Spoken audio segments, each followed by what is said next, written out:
This tool allows to add a column with the date separated from the last date by 7 days. You just click on the button Add Column, you wait for about 5 seconds and a column is added to the Excel sheet with the new date April 7th.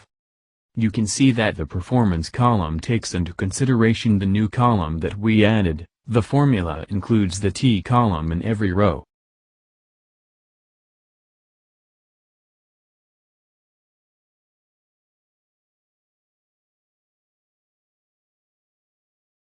Even at the KPIs section, the performance column is updated. The KPIs and the finance section are also automatically updated to have the formulas needed.